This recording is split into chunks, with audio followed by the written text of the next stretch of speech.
En ese momento pensábamos que era muy importantes las luchas de la clase trabajadora, que eran muy fuertes, que daban luchas muy fuertes, y pensábamos que por ese lado podía venir el cambio. La lucha que hacíamos sindical o estudiantil debe ser a través de las asambleas, o sea, que la gente decida qué es lo que quiere hacer. Si perdías, perdías. Y si no, pero bueno, que se discuta libremente. 8 compañeros que tenían proyectos de vida, proyectos profesionales, algunos de ellos, que fueron sus vidas fueron arrebatadas por estas bandas fascistas. Bueno, era un momento de Argentina de mucha efervescencia. Veníamos del Cordobazo, veníamos de derrotar de algún modo a la dictadura de Lanusse, había vuelto Perón, habían liberado a los presos políticos. Era muy alegre porque había una gran esperanza de posibilidad de cambio. Después en los 74, 75 se empieza a poner muy fea la situación, sobre todo en La Plata. En la zona era un hervidero, las fábricas, bueno, propulsora siderúrgica, astilleros Río Santiago, Esniafa en Villa Elisa, bueno, otras metalúrgicas que no me acuerdo el nombre en este momento, que estaban frente a la ciudad de los niños, que creo que cerró. Bueno, todas estaban en conflicto, porque precisamente se estaba discutiendo las paritarias y había un grito que surgía por todo el país que era 14.250 o paro nacional. 14.250 era la ley de paritarias. Entonces el gobierno en ese entonces no quería dar paritaria o quería poner un piso para discutir las paritarias, como ahora exactamente. Bueno, entonces era un grito de 14.250 o paro nacional. Perón firma ese documento reservado donde abre la represión a todo el que tuviera pensamientos de izquierda. Se les da cada vez más libertad a los grupos fascistas, que en La Plata era, bueno, el CNU, sobre todo en Mar del Plata, pero más todavía en La Plata era muy activo y muy cruentas Al principio eran más escaramuzas en la universidad, pero bueno, después empiezan a asesinar y asesinar, dejando los cuerpos muy lastimados y expuestos para que se viera de lo que eran capaces. 9:54. Acá a la vuelta comenzó la historia esta nefasta que nos guía. Se colocaron estas baldosas, hicimos el acto de inauguración. Épocas de Macri. En las épocas de Macri, sí. Pero llovía. Las únicas baldosas que se pusieron. Ah, mira. Durante Macri. Ya. Que indica Claro. que Este es el camino que hicieron los compañeros. Sí. Me acuerdo que habíamos armado el acto ahí, lo que tuvimos que hacer es pedirle a los compañeros de la CTA local. que Estaba por acá, sí. Sí. O donde está la farmacia. Sí, ahí claro, hicieron estaba la un local farmacia del grande. país, el local grande. Y los compañeros enseguida dijeron que sí, lo hicimos adentro.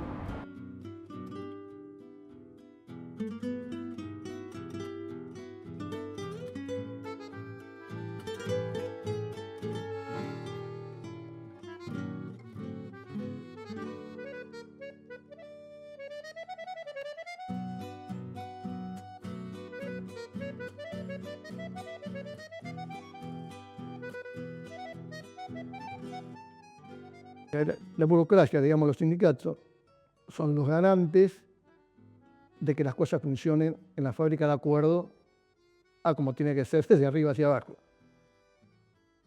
Eso, como lo estaban perdiendo, digamos, democráticamente, a través de asamblea, lo que sea, entonces había que recurrir a otra cosa, llamar CNU, llamar AAA. había una fábrica en conflicto, que era Petroquímica Sudamericana, hoy Mafisa.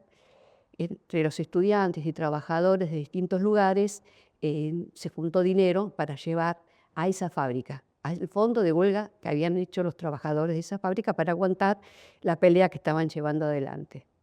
Es así como que se juntan Hugo Frigerio, trabajador del MOP, del Ministerio de Obras Públicas, Ana María Guzner, que trabajaba en la biblioteca de la Facultad de Económicas, era no docente, Lidia Agostini, jovencita, recién recibida de odontóloga, Adriana y Roberto Laucha Los Sertales, que era su pareja, se encontraron para llevar ese dinero recaudado a la fábrica.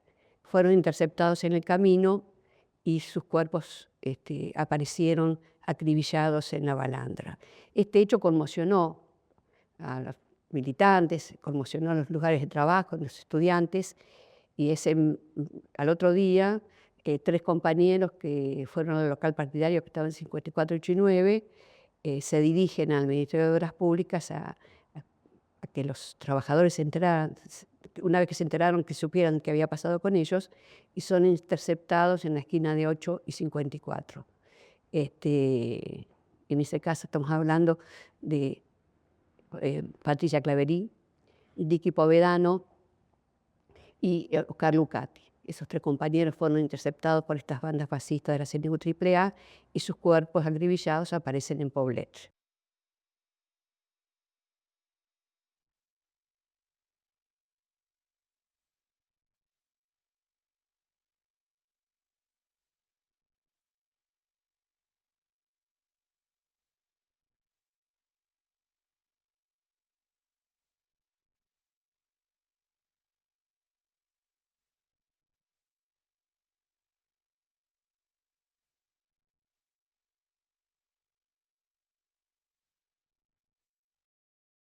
Este era el local.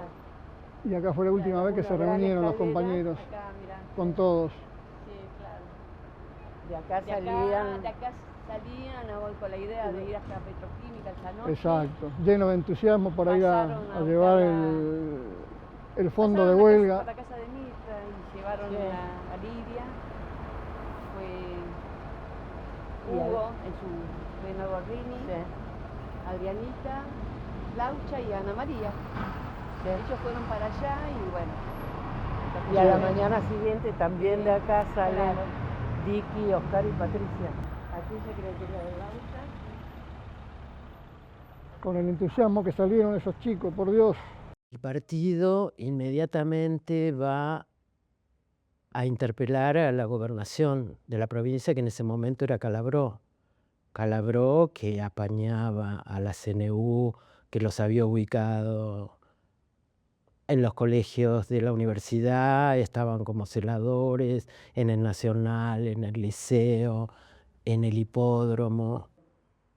Contó con una complicidad no solamente de la policía, sino política, sindical y empresarial, se me ocurre a mí. Toda esa conjunción se dieron para cometer el asesinato de estos compañeros.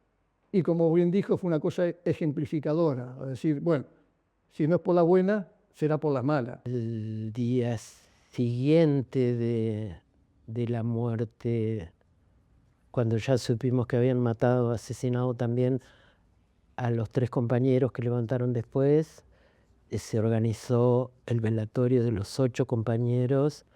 Hubo mucha gente, era un desafío en ese momento animarse a ir a un velorio de esas características, pero fue mucha gente, y también la policía, y ahí sí que estábamos vigiladísimos, sin duda.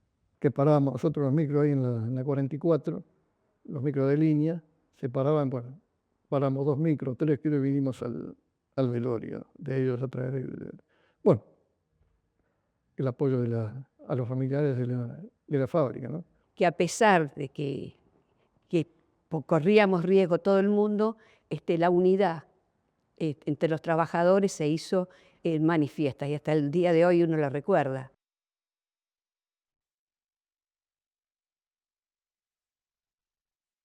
Una primer pelea tuvimos nosotros como familiares, digamos, junto con todos los familiares, ¿no?, de las víctimas del AAA-CNU, de que sean considerados terrorismo de Estado. Eso, en ese sentido ha habido un avance. La causa por la masacre se reabrió en el 2005 con lo que significó la posibilidad de un segundo juzgamiento a partir de la anulación de las leyes y de impunidad y su declaración de inconstitucionalidad. La instrucción, que estaba a cargo del juez Ramos Padilla, decidieron archivar la causa por falta de pruebas para avanzar. Una decisión compleja, teniendo en cuenta que en realidad dejarla abierta tiene que ver también con mostrar la voluntad que debe tener el Estado de esclarecer estos crímenes por sus características de lesa humanidad, más allá de que hayan pasado 50 años. La CNU iba a la universidad, pero no a militar, sino a romper la militancia que ya había. Los integrantes eran integrantes de los sectores medios de la ciudad, personas de la misma edad, digamos, que la militancia que luego fue perseguida y desaparecida. Y entonces, bueno, personas además que luego en democracia lograron incorporarse a la vida política de alguna u otra manera. Pomares trabajó para la municipalidad y, bueno, Castillo, su historia es conocida por su costado más patoteril.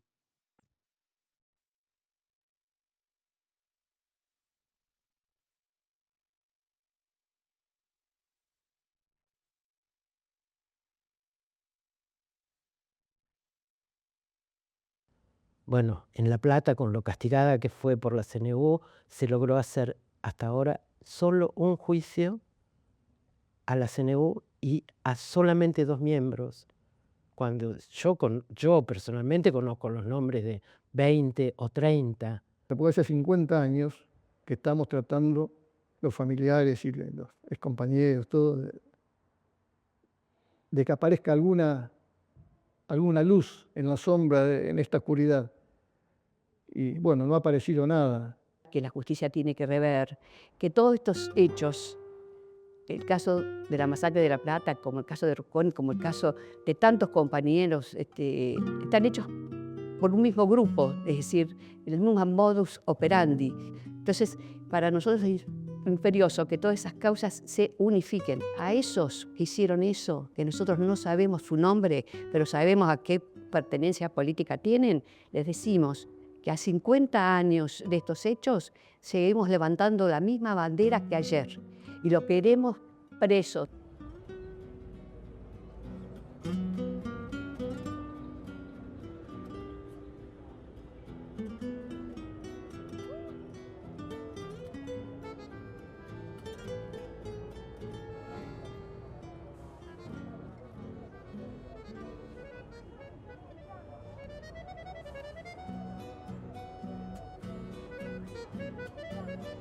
Bueno, ¿qué va a ser? Bueno, Los compañeros, hay mucha gente que pasa por la la vida masacre de La Plata, sin dejar rastros presentes y siempre, siempre. ahora y siempre.